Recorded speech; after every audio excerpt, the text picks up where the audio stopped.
오늘 우리에게 주시는 하나님의 말씀은 사무엘상 16장 7절의 말씀입니다. 여호와께서 사무엘에게 이르시되 그의 용모와 키를 보지 말라.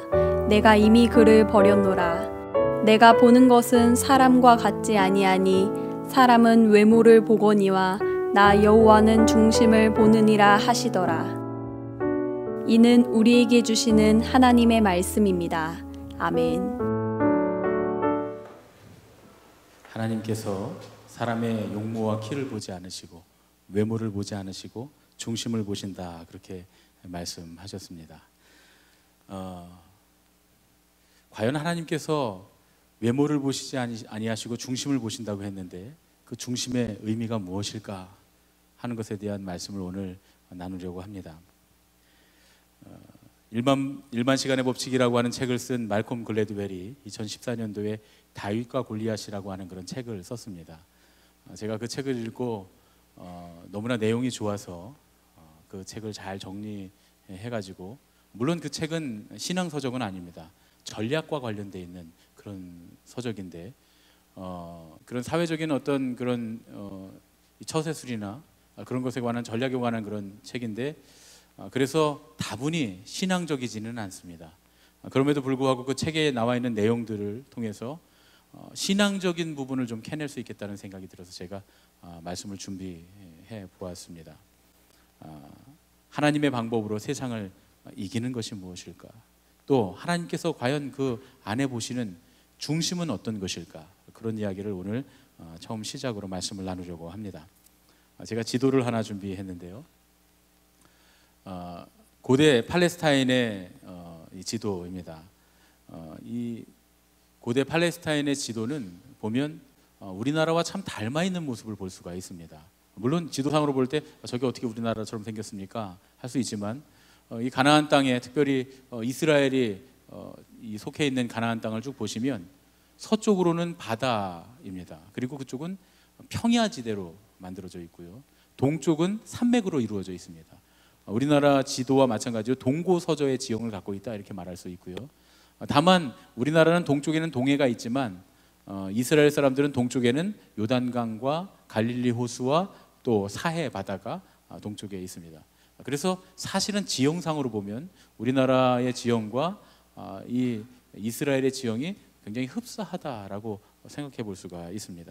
특별히 팔레스타인의 중심부는 이 동쪽의 산맥들을 중심으로가 아니라 서쪽에 있는 평야들을 중심으로 만들어졌는데, 흔히 세펠라라고 부르는 지역입니다. 이 세펠라 지역에 유대 산맥으로 이어지는 그 능선과 계곡들이 동쪽에서 쭉 뻗어나와서 이제 그쪽에 평야를 이루고 있는데, 그것이 곡창지대이기도 하고, 이쪽에는 포도밭, 밀밭, 또 플라타너스나 테레빈 같은 나무들이 가득 있는 아주 아름다운 그런 숲의 모양을 갖고 있습니다. 그래서 이스라엘의 12정탐꾼들이 와서 그 땅은 젖과 꿀이 흐르는 땅이더이다, 이렇게 보고했던 부분이 바로 이 세펠라 지역, 평야 지역이다, 이렇게 말할 수 있습니다. 굉장히 아름다운, 숨막히듯이 아름다운 지역이다, 이렇게 책에는 표현하고 있는데, 그렇게 아름다울 뿐만 아니라 전략적으로도 굉장히 중요한, 전략 전술적으로 군사적으로도 중요한 요충지이기도 합니다. 수세기에 걸쳐서 이 지역에 많은 전쟁이 벌어졌는데, 이 지역을 차지하기 위한 그런 전쟁들이 벌어진 그런 일들이 많이 있었습니다. 특히 이 유대 고원에 위치한 헤브론, 베들레헴, 예루살렘, 이런 도시들이 굉장히 중요한 요새들이고 도시들이기 때문에 이 전략적 요충지를 서로 차지하려고 많은 전쟁들이 벌어지게 됐습니다. 특별히 중요한 곳은 저 빨간 점 위쪽에 보면 아얄론이라고 하는 계곡의 이름이 나오는데, 잘 안 보이실 겁니다. 저도 잘 안 보이는데요. 그 아얄론이 아주 중요한 위치에 있는 그런 지역입니다. 그래서 전략적으로 저곳에서 많은 전쟁들이 벌어지고 많은 일들이 일어났는데, 성경에는 한 번 정도 그것이 기록되어 있습니다. 여러분 잘 아시는 여호수아의 전쟁, 여호수아가 태양과 달을 멈췄다고 하는 바로 그 전쟁이 일어났던 곳이 아얄론인데, 더 많은 이야기거리가 있는 곳은 바로 그 아래쪽에 있는 저 빨간 점에 표시되어 있는 엘라 골짜기입니다. 엘라 골짜기는 12세기에 그 십자군 기사단과 이집트의 살라딘 왕이 맞붙어서 싸웠다고 하는 그런 유명한 일화를 갖고 있는 그런 곳이기도 하고요. 또 1000년 이상 더 위로 거슬러 올라가 보면 히랍 제국이 이스라엘을 차지했을 때, 그때 이스라엘의 그 마카베오 전쟁, 독립전쟁이었던 마카베오 전쟁 때 가장 중요한 전략적 요충지로 전술기지가 있었던 곳이 바로 저 엘라 골짜기이기도 합니다. 그런데 이런 많은 재미있는 얘기들이 있지만 무엇보다도 가장 유명한 일화는 다윗이 골리앗을 물리쳤던 그 이스라엘과 블레셋의 전투, 그것이 아주 가장 잘 알려진 유명한 전투라고 할 수 있습니다. 다음 지도요. 이 블레셋 사람들은 원래 저 크레타 섬 출신 사람들입니다. 그런데 크레타 섬에 살던 사람들이 이제 이스라엘의 서부 지역 해안가로 들어오게 됩니다. 이들은 처음부터 철기를 가진 철기 문화권이었습니다. 철기 문화가 얼마나 대단하냐 하면 그 당시 전에는 청동기 문화였는데 철기 칼과 청동기 칼이 부딪히면 청동기 칼이 그냥 깨져버리고 맙니다. 그 정도로 철기가 굉장히 대단한데 그 철기 문화가 시작됐고 또 그것이 잘 만들어지고 발전된 곳이 바로 이 블레셋 문화권이다, 이렇게 볼 수가 있습니다. 그런데 그때까지 아직 이스라엘에는 철기가 없었다는 거예요. 실제로 이 당시에 사울왕과 또 사울왕의 아들, 우리가 잘 알고 있는 요나단 왕자 두 사람 외에는 이스라엘에는 철로 된 칼이 없었다 그래요. 나중에 이제 하나가 더 생기게 되는데 그 칼은 바로 다윗이 들고 있었던 골리앗의 검, 골리앗의 칼이 이제 유일한 철기 중에 하나였습니다.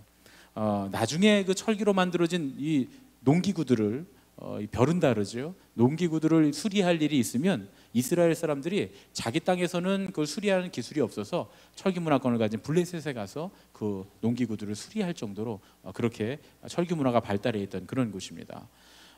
이스라엘 사람들은 사울왕의 리더십 아래에서 산지 지역에 무리지어, 다음 지도 다시 한번 보여주세요. 산지 지역에 무리지어 살고 있었고 블레셋 사람들은 이제 해양 쪽에서 평야 지역부터 아래쪽에서 위로 올라오는 그런 형상이었습니다. 주전 11세기 후반에 블레셋 사람들이 이제 동쪽으로 이동하면서 점점 이스라엘 사람들의 땅에 침범하기 시작하는데 그때 이제 엘라 골짜기 아래에 구불구불 이어진 능선을 따라서 위쪽으로 올라가고 있었고 사울의 군대는 이제 북쪽으로부터 내려와서 엘라 골짜기 반대편에 진을 치고 있었습니다. 왜 이들이 이렇게 올라갔냐 하면 그 가운데 있는 베들레헴을 차지하기 위한 것인데요. 여러분 성경을 읽다 보면 다윗이 그 사울 시대에 베들레헴을 사울이 뺏기고 맙니다. 그래서 블레셋 사람들이 그 베들레헴을 함락을 해서 다윗이 슬퍼하는 장면이 나오죠. 누가 나로 하여금 그 베들레헴 고향이잖아요. 베들레헴 우물가에 그 우물물을 먹게 할까 하고 한탄하는 장면이 나옵니다. 그때 다윗의 세 용사가 적진을 뚫고 들어가서 그 물을 떠온 이야기는 굉장히 유명한 이야기 중에 하나입니다. 왜 베들레헴이 중요했냐 하면 그 베들레헴의 중간을 탁 허리를 자름으로써 이스라엘을 아래 위로 둘로 나누는 그런 일을 할 수 있었기 때문에 그렇습니다. 이것이 굉장히 이렇게 분리시키는 일이 전술적으로 중요한 일이었다고 하는데 우리나라를 보면 6.25 때 인천 상륙작전을 생각하시면 딱 맞습니다. 중간에 보급로를 끊어서 이 아래쪽에 군인들이 이렇게 어렵게 만드는 그런 작전을 피는 거죠. 그렇게 하기 위해서 블레셋 군대가 엘라 골짜기까지 올라와서 베들레헴을 향해서 진군하고 있었던 겁니다.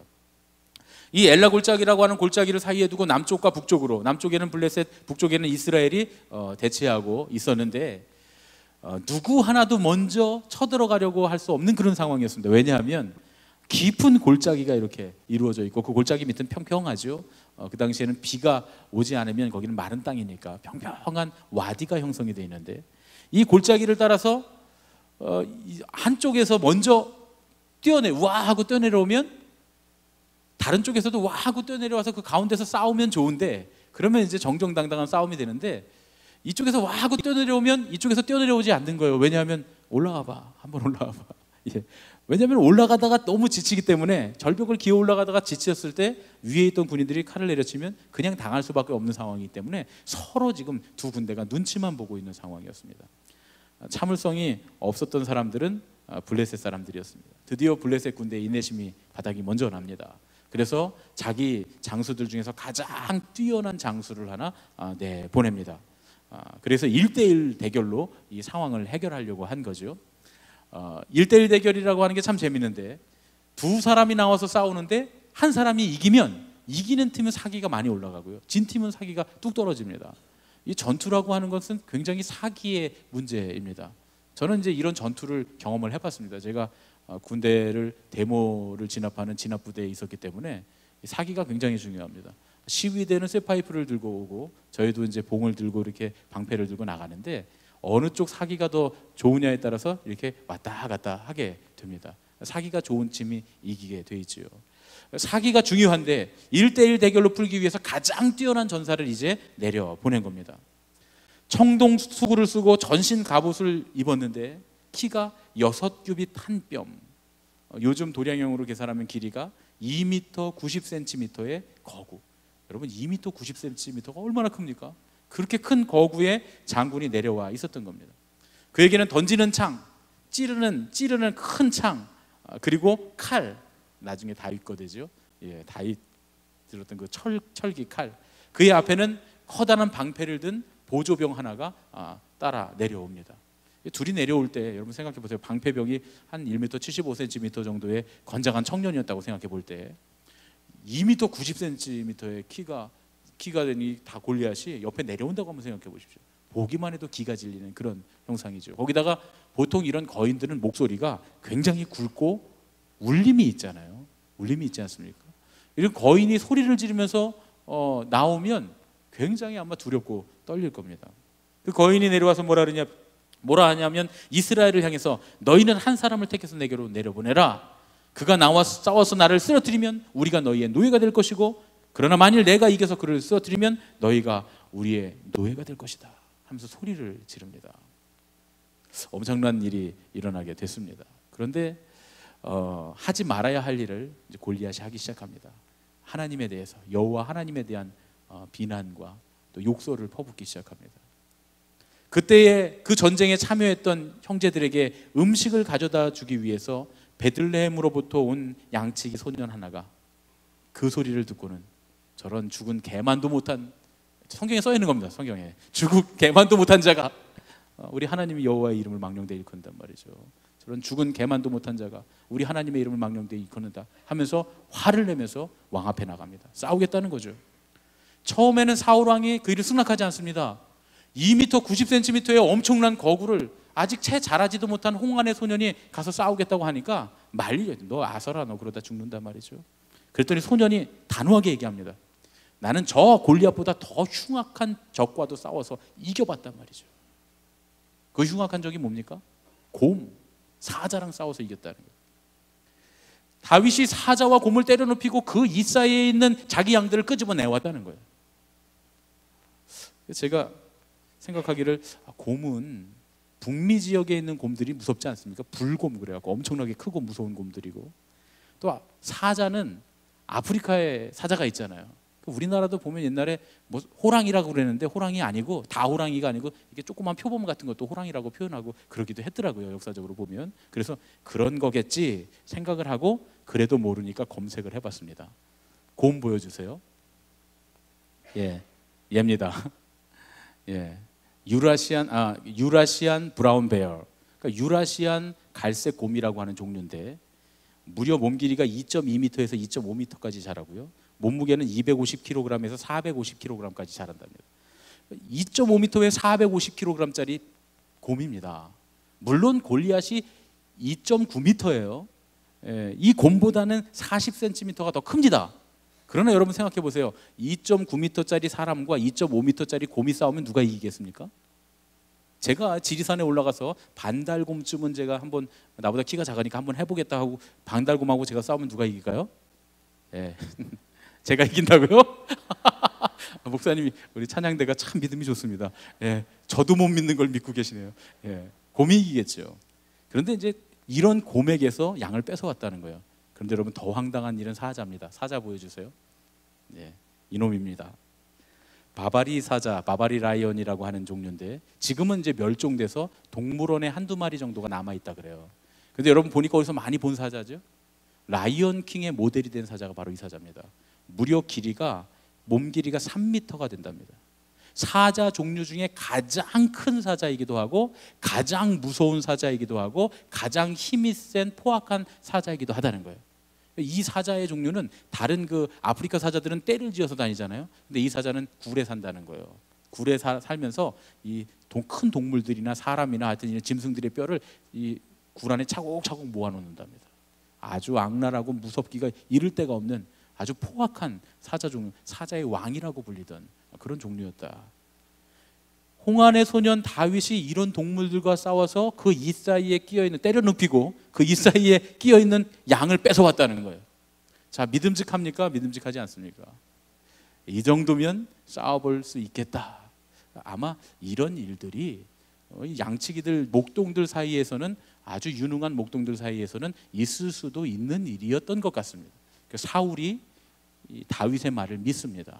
그리고 다윗에게 갑옷을 입혀서 이제 내보내려고 합니다. 그런데 다윗이 갑옷 불편하다고 말이죠. 그냥 편안하게 가겠다고 하고 목동의 복장으로 내려갑니다. 사울 왕도 처음에는 긴가민가 했는데 이 소년이 사자도 이겨봤고 곰도 이겨봤다니까 가능성이 있겠다, 모험을 걸고 있는 겁니다. 그리고 그 결과가 상상도 못했던 대로 흘러가게 됩니다. 괴력을 지닌 2m 90cm의 베테랑 거인 장군을 홍안에 아직 어린이 때를 벗지 못한 홍안의 소년이 물리치는 놀라운 역사적인 그런 상황이 벌어지게 된 겁니다. 고대 군대에는 병사 전력에 세 종류의 전력이 있었다 그래요. 첫 번째 부류는 기병인데, 기병은 우리가 잘 아는 것처럼 말 타는 병사들입니다. 말을 타거나 마차를 타는 사람들을 이제 기병이라고 하고요. 또 두 번째는 보병인데, 무거운 갑옷을 입고 긴 창을 들고 방패를 들고 다니는 사람들이 보병이었습니다. 그리고 세 번째 부류는 발사병인데, 오늘날의 개념으로 보면 포병이라고 보면 맞습니다. 이 발사병들은 화살을 쏜다거나 돌을 던진다거나 혹은 투석기를 끌고 다니면서 투석을 해서 이제 공격하는 그런 부류입니다. 그런데 이 세 종류의 병사들이 마치 가위바위보를 하는 것 같은 역학관계가 있다 그래요. 예를 들어서 가위가 보자기를 이기지만 보자기는 주먹을 이기고 주먹은 가위를 이기는 것 같은 그런 모습이죠.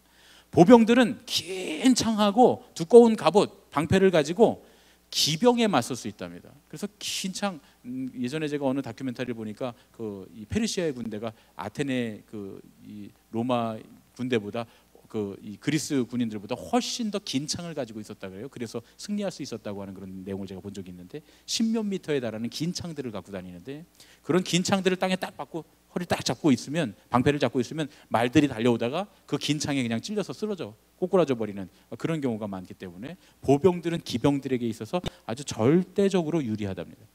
그런데 이 기병들은 포병들, 발사병들에게 절대적으로 유리하다는 거예요. 왜냐하면 돌을 이렇게 던져서 곡선으로 쏴서 맞추는 거기 때문에, 화살도 멀리 쏠 때는 이렇게 직선으로 쏘는 게 아니라 곡선으로 해서 이렇게 휘 위로 날아가서 위에서 아래로 떨어지는 형식입니다. 그러니까 정확하게 포인트가 딱 맞아야지 되는 거죠. 우리 군대를 다녀오신 분들은 다 아실 겁니다. 정확하게 포인트가 딱 맞아 떨어져야 되는데, 말을 타고 달리는 속도가 빠르기 때문에 달려오는 속도가 빨라서 이 점을 딱 맞추기가 어렵다는 거예요. 그리고 또 앞으로만 달려오니까 말이 이렇게 막 옆으로 지그재그로 달려오면 그러면 맞출 수가 없다는 거예요. 그러면 포병들에게 이 기병들이 달려가서 칼로 그냥 한 칼에 다 해치워 버리는 거죠. 그래서 이 발사병들에게는 기병들이 훨씬 더 유리했다. 그런데 그럼 이 발사병들은 누구에게 유리하냐? 보병들에게 유리한 겁니다. 보병들이 무거운 갑옷을 입고 창을 들고 방패를 들고 느릿느릿 걸어오면 발사병들이 그냥 큰 돌멩이 같은 거 휙 던져버리면 굴러가서 여러 명 죽고, 또 화살을 쏘면 속수무책으로 피할 수가 없잖아요. 갑옷이 무거우니까. 그래서 당하게 되는, 그래서 이 발사병들에게는 보병들이 아주 고양이 앞에 쥐였다, 그런 이야기입니다. 실제로 필로폰네소스 전쟁에서 시칠리아 원정을 떠났던 아테네 군이 대패했던 이유가 바로 이것 때문이라는 거예요. 아테네 군들은 다 갑옷을 입은 보병들이었는데, 보통은 이전의 전쟁은 다 이렇게 보병들끼리 맞서서 막 싸우는 전쟁이었는데, 이 시칠리아에서 편법을 쓴 거죠. 그래서 이 화살을 날리고 먼저 투석을 하는 방법으로 보병들을 완전히 괴멸해 버렸다, 그런 얘기입니다. 다윗이 골리앗을 이길 수 있었던 이유도 바로 이것 때문이었습니다. 골리앗은 중보병이었습니다. 당연히 자기의 생각대로 이전의 싸움대로 한다면 똑같은 보병이, 중보병이 갑옷을 입고 창을 들고 칼을 들고 나와서 맞붙어 싸워야 되는 거였어요. 그래서 그렇게 싸운다고 한다면 절대적으로 자신이 있었습니다. 왜냐하면 2m 90cm에서 나오는 괴력이 있기 때문이죠. 여러분, 그 당시에 칼싸움을 하면 지금 우리가 생각할 때 무슨 만화 영화나 영화 같은 걸 보면 칼로 이렇게 탁 해갖고 사람을 베서 죽이잖아요. 그 당시에는 베서 죽일 수 있는 게 아닙니다. 창으로 해서 이 사람을 뚫어서 죽이거나, 아니면 이 칼이 다 갑옷을 입고 뭐 이렇게 하고 칼도 막 날카롭게 지금처럼 막 갈아갖고 그런 좋은 철이 아니기 때문에 날카롭게 갈아갖고 막 베고 그런 게 불가능했기 때문에 지금 생각하면 거의 때려 죽인다고 해야 맞는 겁니다. 하여튼 죽을 때까지 때려 죽이는 거죠. 예. 그런 형식이니까 2m 90cm의 거구와 싸운다. 이건 상상하기조차 끔찍한 그런 일입니다. 그래서 아무도 그 2m 90cm에서 나오는 괴력의 장수, 그 장수에게 다가가서 싸우려고 하지 않았던 겁니다. 그래서 아무도 이스라엘에서는 골짜기에 내려가지 못하고 두려워 떨기만 했던 겁니다. 그런데 다윗은 달랐습니다. 다윗은 투석병이었거든요. 예. 영상 화면 보여주세요. 투석병 저렇게 생겼습니다. 저희 물매인데요. 이스라엘 사람들이 실제로 쓰는 물매인데 저희 물매 저렇게 이렇게 생긴 슬링이라고 하죠. 슬링, 새총처럼 생긴 거에다가 돌을 담아서 이렇게 휙휙 돌리다가 딱 놓으면 돌이 날아가서 사람을 맞추는 그런 형식으로 되어 있습니다. 다윗은 굉장히 돌을 잘 던지는, 정확하게 던지는 투석병이었습니다. 성경의 사사기에 보면 20장 16절에 이 모든 백성 중에서 택한 700명은 다 왼손잡이라 물매로 돌을 던지면 조금도 틀림이 없는 자들이더라, 이렇게 기록되어 있습니다. 여기서 히라보로 조금도 틀림이 없다라고 하는 말은 원어로 머리털 하나도 빗나가지 않는다라는 뜻이라 그래요. 머리털 하나도 빗나가지 않는다. 맨날 저것만 돌리고 앉아 있는 거죠. 목동들이 앉아서 돌리고 있으니까 얼마나 기가 막히게 맞추는지 머리털 하나도 빗나가지 않는답니다. 여러분, 제가 장작을 잘 패게 생겼습니까? 잘 패게 생겼습니까? 예. 감독님이 오셔서, 권호소 감독님이 오셔서 재밌게 하시길래 저도 한번 따라해봤습니다. 저 장작을 잘 팹니다. 왜냐하면 제가 초등학교 다닐 때 우리 집이 산중턱에 있었고 아궁이에 불을 뗐기 때문에요. 저희가 가난해서 집이 좀 가난해서 아궁이에 불 떼는 집에 오래 살았습니다. 그래서 어려서부터 매일 하는 일이 장작 패는 거예요. 장작. 그리고 또 우리가 다닐 때 중학교와 고등학교는 저희가 시골 학교였기 때문에 다 장작을 패서 난로에다가 그 장작을 뗐어요. 고등학교 다닐 때까지 계속 제가 장작을 팼으니까 장작을 잘 팼겠죠. 어느 날 친구들하고 제가 내기를 했는데 어느 날 가만히 보니까 이 그 나무젓가락 있죠? 나무젓가락을 딱 쪼개면 한쪽이 되죠. 두 쪽짜리 말고 한쪽짜리를 딱땅이 꽂아놓고 내기를 했습니다. 친구들하고. 내가 이걸 반으로 정확하게 쪼개면 내가 이기는 거고 못 쪼개면 너희들이 이기는 거야. 음료수 내기를 했어요. 제가요. 쪼갰겠습니까? 못 쪼갰겠습니까? 예, 못 쪼갰으면 말을 안 했겠죠. 제가 딱 한 번에 정확하게 딱 내리쳤는데 절반으로 딱 잘라졌습니다. 그래서 제가 음료수를 얻어 마셨습니다. 못 믿으시겠다고요? 사실입니다. 제 친구들이 있으니까 나중에 한번 간증하게 제가 한번 데려오도록 하겠습니다. 그 장작을 팰 때요, 여러분, 그 크면 클수록 가운데를 때리면 장작이 안 쪼개집니다.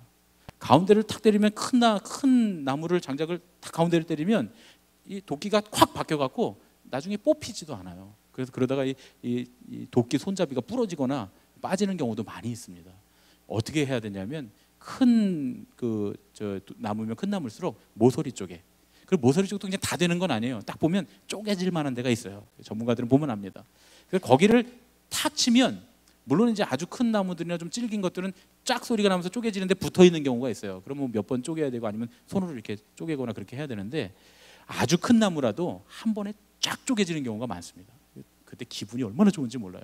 딱 내려쳤는데 쫙 소리가 나면서 큰 그 나무 도마 같은 거 위에다 올려놓고 치거든요.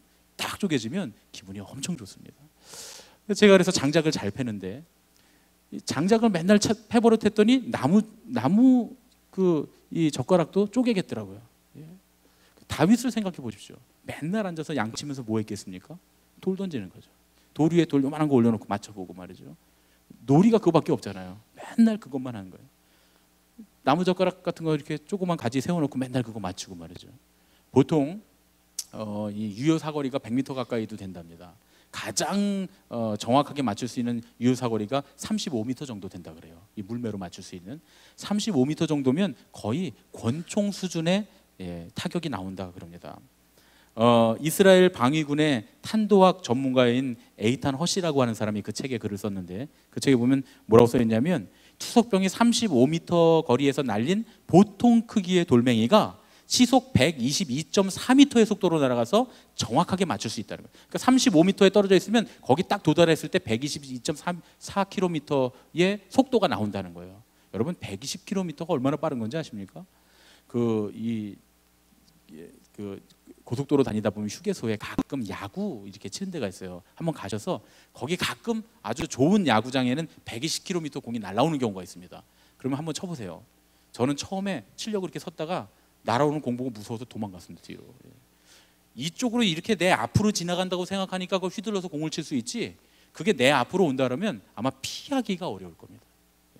그 정도로 빠른 공이 120km거든요. 근데 그거보다 더 빠르게 122.4km의 속력으로 돌멩이가 날아와서 머리를 친다. 그러면 이거는 정확하게 두개골을 관통해서 사살할 수 있는 위력이라는 거예요. 현대 권총에 맞먹는 살상력이랍니다, 이게. 그러면서 하는 말이, 우리는 다윗이 1초가 조금 넘는 짧은 시간이면 물매를 휘둘러서 골리앗을 마칠 수 있었을 것이라는 점을 알아냈다. 사실상 정지 상태에 있던 골리앗이 자신을 방어하기에는 너무나 짧은 시간이었다.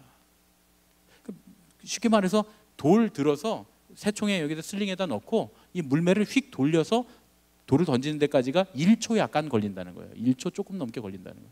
그러니까 돌 집어넣고 이렇게 하는 동안에 골리앗이 저거 뭐하지? 하는 순간 돌은 이미 날아와서 이마를 꿰뚫고 지나간다, 그런 얘기입니다. 이 골리앗이 45kg이 넘는 갑옷을 입고 있습니다. 거기다가 근접 전투에 대비하고 있는 거죠. 움직이지 않고 서서 갑옷으로 적의 공격을 막아내면서 딱 찌르기 창으로 이렇게 딱 찌르려고 준비하고 있는 그런 상황입니다. 실제로 그가 들고 있었던 그 찌르기 창이 손잡이가 배틀채만큼 컸다고 그렇게 성경에 기록되어 있습니다. 역사학자 모세 가르시엘이라고 하는 사람이 이렇게 기록했어요. 이스라엘 사람들의 눈에는 저 무거운 손잡이에 길고 묵직한 강철날이 달린 이 엄청난 창을 골리앗의 힘센 팔로 찌른다면 청동 방패는 말할 것도 없고 청동 갑옷까지 한꺼번에 뚫릴 것처럼 보였다. 무시무시한 창을 들고 서 있는 겁니다. 그런데 이렇게 무시무시한 중보병이었던 골리앗이 다윗을 보면서 모욕감을 느낍니다. 굴욕감을 느끼는 거죠. 조그만 소년 하나가 짝대기 하나 들고 내려와서 자기를 조롱하는 것처럼, 놀리는 것처럼 보이는 겁니다. 골리앗이 보기에는 제가 좀 장난하러 내려왔구나, 이렇게밖에 생각을 못했다는 거죠. 그런데 다윗에게는 확신이 있었습니다. 왜냐하면 내가 가까이 가서 싸우면 골리앗을 절대 못 이기지만 내가 35m 거리만 나오면 내가 분명히 이길 수 있다 라고 하는 마음이 있었던 거죠. 더더군다나 다윗은 지금 단촐하게 목자의 복장으로 얼마든지 뛰어다녀서 도망갈 수 있는 복장을 가지고 나왔잖아요. 골리앗은 45kg이 넘는 그런 갑옷을 입고 무거운 창을 들고 지금 서 있는, 무거운 칼을 들고 서 있는 상황입니다. 더더군다나 골리앗은 그가 그렇게 힘이 세고 덩치가 크지만 반대로 큰 약점을 갖고 있었다는 거예요. 많은 의학자들이 골리앗에게 심각한 병이 있었다 그럽니다. 요즘 그 의학자들이 이제 연구한 바에 의하면 이 골리앗은 뇌하수체에 악성 종양이 있었다는 거예요. 그래서 그것 때문에 말단 비대증을 앓고 있었다는 거예요. 그렇지 않으면 그렇게 큰 거구가 만들어질 수 없다는 겁니다, 우리 육신에. 그래서 뇌하수체의 악성 종양 때문에 말단 비대증을 갖고 있어서 다들 그렇게 막 2m 넘게 3m 넘게 클 수가 있었는데, 성경에 보면 안악자손이라고 하는 사람들이 나오는데 다들 그렇게 거인이거든요. 유전적으로 그런 질병을 다들 앓고 있었다, 이렇게 보는 겁니다. 그래서 그때 당시에만 해도 이렇게 종족이 섞이는 일이 많지 않기 때문에 한 종족 안에서 그런 유전병이 생기면 대부분 그 대를 이어서 계속 이어지는 것이 보통이었죠. 그래서 안악자손들은 그렇게 컸다는 겁니다. 그런데 이렇게 덩치가 커지고 키가 커지는 그런 장점이 있었던 반면에 이 질병의 단점은 뭐냐면 시력이 약하다는 겁니다. 눈이 잘 보이지 않는다는 거예요. 그래서 기가 막히게 그 이야기를 찾아내는데 뭐냐면, 성경에 보면 다윗에게 골리앗이 내게로 가까이 오라고 합니다. 내게로 가까이 오라. 왜 오라 그럽니까? 눈이 잘 안 보이니까. 가까이 오라. 그래, 눈이 보이기만 하면 가서 확 잡아갖고 그냥 죽이려고 하는 거였죠. 그러면서 너 나한테 가까이만 오면 내가 너를 들짐승의 밥으로 주겠다 하면서 막 협박을 합니다. 다윗이 가까이 갈 리가 없죠. 가까이 안 갔습니다. 왜냐하면 다윗은 가까이 갈 필요가 없는 투석병이었기 때문입니다. 다윗이 물매를 돌리는 순간에도 아마 골리앗은 눈이 잘 안 보이니까 제가 지금 뭐 하고 있나 이러고 지켜봤을 겁니다. 그러다 어느 순간 이마에 맞고 죽었겠죠. 그래서 다윗이 승리의 확신을 하고 골리앗을 향해 나갑니다. 너는 칼과 창과 단창으로 내게 나아오거니와 나는 네가 조롱하는 만군의 여호와의 이름으로 내게 나간다. 오늘 주님께서 너를 내 손에 넘겨주시리니 내가 너의 목을 벨 것이다. 단호하게 외치면서 다윗이 나갑니다. 여러분, 이 대답을 잘 보셔야 돼요. 다윗이 했던 이 대답. 우리가 생각할 때는 지금 우리는 이 일에 대한 결과를 다 알고 있어서 다윗이 어떻게 이겼을지를 알고 있지만, 그러나 이 당시에는 이건 없는 일이었습니다. 1대1로 싸우는 싸움에서 중보병이 나왔는데 중보병이 안 나오고 투석병이 나오는 일은 없는 일입니다. 생각조차 할 수 없는 일이었습니다. 그래서 사울도 다윗에게 갑옷을 입혀서 내보내려고 그랬잖아요. 그리고 자기의 그 철칼을 줘서 내보내려고 그랬지 않습니까? 그런데 다윗은 그거 안 하겠다 그러고 단촐하게 목자의 복장으로, 다윗이 돌을 몇 개를 주었습니까? 5개. 돌 5개를 주어서 주머니에 넣었습니다. 목자의 주머니에 넣었습니다. 그리고 돌 몇 번 던져서 골리앗을 맞췄습니까? 예, 한 번에, 첫 번에 맞췄습니다. 예. 이거 빨리 가르쳐 드려야 된다 그러더니 정말 빨리 가르쳐, 아무도 모르시는 거예요. 5개의 돌을 준비했지만, 골짜기에서 5개의 돌 준비했지만 한 번에 맞춥니다. 그만큼 실력이 있었다, 그런 이야기죠. 그런데 그 당시에 다윗이 정말 그런 생각을 하고 나갔을까 하는 겁니다. 자기가 정말 그런 과학적인 모든 그런 이런 전술이나 이런 것들을 다 알고 나갔겠느냐 하는 거예요. 우리가 함께 말씀을 나눌 이 4주간의 말씀, 다윗과 골리앗이라고 하는 건 우리 보통 사람들이, 신앙인들이, 믿음을 가진 신앙인들이 엄청난 거인과 같은 세상으로 나갔을 때 어떤 일이 벌어지는지에 관한 그런 말씀을 나누려고 합니다. 우리가 이제 앞으로 이번 주를 포함해서 4주에 걸쳐서 이 말씀을 나누려고 하는데, 우리가 말하는 거인이라고 하는 건 군대나 힘센 적군뿐만 아니라 우리 앞에 오는 장애들, 우리 앞에 오는 불행들, 또 어떤 압제 같은 것들, 세상에서 만날 수 있는 강력한 적, 그런 것들을 말합니다. 거대한 도전에 직면하고 우리는 이런 생각을 해야 됩니다. 과연 저 세상 사람들의 규칙대로, 세상 사람들의 방법대로 그들과 싸울 것인가? 우리가 세상과 싸울 때 세상이 원하는, 세상 사람들이 옳다고 하는 방식으로 싸울 것인가? 아니면 하나님께서 옳다고 하시는 방법으로 싸울 것인가 말이죠. 여러분, 우리가 사는 세상에서 기적이라고 하는 일들, 혹은 엄청난 가치가 있다고 하는 일들은 대부분 우리가 열세일 때 생겨나는 일들입니다. 압도적으로 불리한 상황에 맞서는 우리의 태도와 행동이 하나님께서 함께 하시는 위대함과 아름다움을 만들어내는 겁니다. 여러분, 우리는 이런 종류의 갈등들을 잘못 이해하고 있는 경우가 많습니다. 우리가 생각하는 것처럼 거인은 그런 존재가 아닐 수도 있습니다. 거인에게 힘을 주는 원천이 오히려 그 거인의 약점일 수도 있습니다. 오히려 우리가 약자로 존재한다고 하는 것이 문을 열어서 기회를 만들 수 있는, 우리가 그런 약한 처지가 아니었더라면 생각할 수 없었던 것들을 가능하게 만들 수 있는 절호의 기회가 될 수도 있다, 그런 얘기입니다. 제가 벌써 간증을 해도 될지 안 될지 잘 모르겠습니다만, 우리가 지난 몇 주간 우리 한 청년을 위해서 기도했습니다. 김범주라고 하는 청년, 호주에 가서 불의의 질병으로 인해서 수술을 하고 또 그것 때문에 다리를 절단하고 정말 희망이 없는 상태에서 우리가 함께 기도를 하고 있었습니다. 그 어머니 집사님이 지난 주간에 목요일에 제가 신방을 나갔는데, 아침에 첫 번째 집에 들어가서 신방을 막 하려고 하는데 전화가 왔어요. 우리 신방 전사님한테 전화가 와서 제가 전화를 달라 그랬습니다.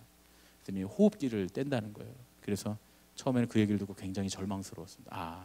이제 다 포기하고 끝나는가 보다. 왜냐하면 이 허 집사님이 처음에 호주에 가셨을 때 그 한국인 간호사 선생님이 오셔서 그랬다는 거예요. 이건 10%도 안 됩니다. 깨어날 확률이 10%도 안 됩니다. 그리고 지금 이제 이 장기들이 다 망가지면 사용할 수 없으니까 장기 기증할 수 있도록 허락을 해주십시오, 그 얘기를 했다는 거예요. 그래서 굉장히 마음이 무너지고 다 포기한 상태에 계셨다 그래요. 우리가 기도했잖아요. 계속 기도했습니다. 예배 때마다 기도하고 새벽에도 매일 기도하고, 또 그 호주에 그 우리 범주 형제가 다니던 교회, 호주에 가서 출석하고 있었던 교회에서 목사님도 기도해 주시고 그 교인들도 계속 기도하고, 또 마침 이 멜번에 병원 한 10분 거리에 제 친구가 목회를 하고 있거든요. 저랑 아주 친한 친구인데 김기윤 목사님이라고, 호주 현지인 그 연합교회에 목회를 하고 있습니다. 호주 현지인들이, 그분들이 또 기도해달라고 부탁하니까 와서 김기윤 목사님 기도해주고 또 현지인 교인들이 매일 같이 기도했다는 거예요. 그러니까 우리가 계속 기도했습니다. 전화가 와서 호흡기를 뗍니다. 그래서 제가 걱정을 하고 큰일 났구나 마음으로 생각했는데, 그게 아니라 대화가 가능하다는 거예요. 지금이 2017년인 것도 알고, 엄마 이름이 허분숙인 것도 알고, 그리고 동생하고 꿈꾸면서 귤 사러 가서 귤 사다 먹은 얘기도 하고, 이렇게 대화가 가능하게 됐다 그런 얘기죠. 아직까지는 온전하지 않습니다. 너무 오랫동안 잠자고 있었기 때문에. 그럼에도 불구하고 그렇게 될 수 있었다고 하는 것이 얼마나 기쁘고 감사한지 간증거리가 되는 줄로 믿습니다. 몇 가지 기도 제목이 있습니다. 한 가지는 뇌와 심장이 많이 손상되지 않았어야 됩니다. 하나님 지켜주십시오. 기도해야 되고, 또 두 번째로는 재무적인 문제입니다. 병원비가 많이 나와서 어려움이 많을 텐데 하나님 해결해 주시옵소서 하는 기도의 제목과, 그리고 마지막으로는 이제 한쪽 다리를 절단했잖아요. 무릎 위를 절단을 했는데 이게 아마 굉장한 충격이 될 겁니다. 어떤 분이 그러시더라고요. 그걸 위해서 기도해야 된다고. 그래서 제가 그 말씀 듣고 생각했습니다. 그걸 위해서 기도해야 되겠구나. 충격받지 않도록. 충격받지 않는 것만 위해서 기도할 게 아니라 이게 넘어야 될 산이지 않겠습니까? 인생에 있어서 하나님 이 청년이 이것을 잘 넘어갈 수 있도록, 그리고 이것을 오히려 간증할 수 있도록 주님 인도하여 주시옵소서. 우리가 이 세 가지의 기도 제목을 놓고 함께 기도해야 될 것으로 생각합니다. 여러분, 우리가 할 수 없다고 생각하는 그 자리에서 하나님이 살아계심을 우리가 보게 됩니다. 세상의 방법으로 우리가 한다고 한다면 쓰잘데기 없는 거라고 세상 사람들이 보기엔 그런 쓰잘데기 없는 것 하냐고 말이죠. 그럴 수 있습니다. 그러나 그들이 보기에는 전혀 쓸모없는 일 같아도 우리에게 있어서는 가장 최선의 방법, 하나님께서는 가장 그 좋은 방법을 마련해 주신 줄로 믿습니다. 여러분, 우리의 거인이 뭡니까? 우리 앞에 버티고 서 있는 그 골리앗 앞에 우리가 가지고 있는 물맷돌이 뭘까요? 하나님께서는 무엇보다 우리의 약함을 기회로 바꾸시는 하나님이시라고 하는 사실을 잊지 말아야 할 줄로 믿습니다.